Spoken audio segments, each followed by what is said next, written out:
Četrt stoletja na županskem stolu. Le kdo drug bi to bil kot zagorski župan Matjaž Švagan. Danes bomo v njemu izvedeli vse prej kot to, kot smo vajeni.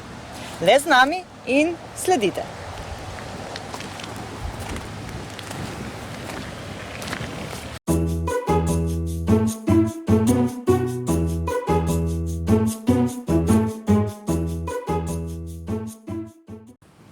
Kot nalašč sva na lokaciji, kjer so za nama otroška igrala, pa se vrniva še midva v vaše otroštvo. Že od nekdaj ste bili v Zagorju, česa se najbolj spomnite od takrat? Ja, najbolj se spomnim moje težke mladosti. Predvsem se pa spomnim, ko smo živeli v hiši, ki je bila voda odzunaj, WC odzunaj. To je bila zadnja hiša v centru mesta. No in potem smo konec, na začetka 80 let dobili stanovanje. In moram reči, največji trenutek, ko sem bil vključen in šel prvič v kopalnico z dušem, skratka.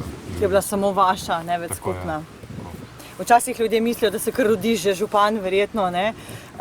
Ravno to zdaj kaže na čisto drugo sliko, pa vseeno, kakšne lepe prigode iz otroštva, iz šole, kakšnega najboljšega prijatelja se spomnite?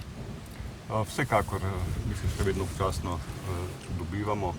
Moram reči, enkratna generacija v osnovni šoli, v srednji šoli.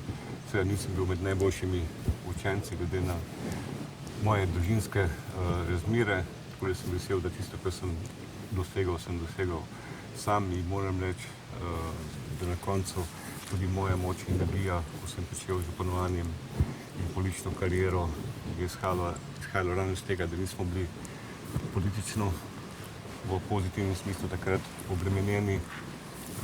Izhajal sem iz revne familije in želel sem dokazati, da lahko tudi nekdo iz dnu družbene lestvice, če lahko tako imenujem, postane nekoč tudi župan brez kakšnih mreženj ali okolij. In tudi spomnim se, ko sem postal sekretar za SMS leta 83. Moram reči, da nekateri so kar imeli izredne sestanke, kako lahko takšen človek sploh prevzame mladino. Pa ste bili nagajiv, miren, zloživ otrok, tak je stal v kotu, pa je vse čakal, ali ste bili tisti lider, že takrat tisti vodja, gremo sem lumparije na drevo, strgana kolena, pa tako? Če boste vprašali moje sošolke, moram reči, sploh v osnovni šoli sem bil med najbolj mirnimi, tudi v srednji šoli, ampak tudi ta mirnost je bila povezana z življenjem v mladosti, tako da lahko rečem, če danes sem dokaj miren. Pa nadaljujeva recimo še tam nekje srednješolsko pot. Odločili ste se za šolanje na strojni, tehnični, oziroma takrat se je še drugače imenovala šola, in sicer elektro. Od kje je ta želja, ideja? Takrat sem se slučajno odločil za to, tudi delček vesele je bilo, predvsem bilo povezano, da je bilo to v občini Trbovlje, blizu doma. Po srednji šoli, ker nisem bil najboljši učenec, sem potem šel v prvo službo v Iskra Pržan v Ljubljani. Omenili ste tudi, da ste ravno takrat delali televizije. Pa kako je bilo takrat, no? Malo povejte. Ja, prej sem preko študenta delal v pekarni, pri Zdarih sem bil tudi v družbi Eti, no potem pa prvoletna zaposlitev, ki sem bil v Iskri Pržan, kjer smo razvijali televizorje. Moram reči, kar zanimiva izkušnja, ko smo več 10 televizorjev razstavili in potem kopirali od boljših od nas. Od večjih znamk. Od večjih znamk, ampak na koncu sigurno bil naš izdelek najboljši. Ampak jaz sem takrat že odšel iz Iskre Pržan za sekretarja mladine. Potem nadaljeval politično pot. Bil sem tudi na zavodu med letom 1991-1992. To je bil prehod v novo ureditev. Tudi te izkušnje imam. Potem je pa pokojni dr. Jan Drnovšek povabil svoj volilni štab v 90 letih in takrat smo zmagali in tudi nadaljeval svojo politično kariero. Kaj pa sicer župan Matjaž počne, ko ni župan, ko gre domov, ko zapre vrata občine, buje teniske, a jih? Ja, tudi danes v tem prijetnem okolju bi morala biti športna, ampak služba je pač takšna, da čaka še obveznosti. Res je, da tudi rekreiram bistveno premalo, kot bi moral. Toliko kot pa čas dopušča, ne? Drugače pa kot dober film, predvsem pa glasba in tudi včasih knjiga.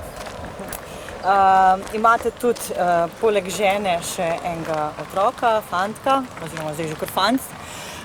Včasih se spomnim, ker rečete, da ste bolj otroči kot on. Kako to izgleda doma, kadar vas popade tista otroškost? Ja, to mi moj sin, 13 let, večkrat reče, ti si bolj otročji kot pa moji sošolci. Tudi v službi pravijo, da je to moja prednost, da je še vedno velik otrok v meni in tudi včasih kakšne projekte peljemo ravno v tem smislu pozitivnem za mladimi in mogoče to tudi moja prednost. Na to sem ponosen. Kaj pa domača opravila, gospodinjska dela? Gospod župan tudi kaj opere, zlika, pospravi? Ja, tudi tukaj moram reči, da sem včasih prav do svetle zema, ampak jaz pravim, da ne. V družini ni moje, pa tvoje, kar tiče opravil. Tako da večinoma svojih srajc perem sam, zlikam srajce, obleke, tako da pomagam en delček v družini, kajti vemo, da po mojem pričanju 80% pa so ženske tiste, ki večinoma vzgajajo otroke, dobesedno podpirajo. Vse 4 vogale. 4 vogale, sploh pri mojem delu. No, sploh pa uživam ob kuhanju, tako da tudi občasno, vsaj enkrat, dvakrat na teden tudi sam pripravim kosilo, če je možnost. Kaj dobrega pa naredite? No, najraje imam, ker ni težek recept, ampak ne zaradi tega, ampak ker so mi najboljše sardelice na žaru. Že prej sem vas vprašala, kaj bi bili, če ne bi bili župan?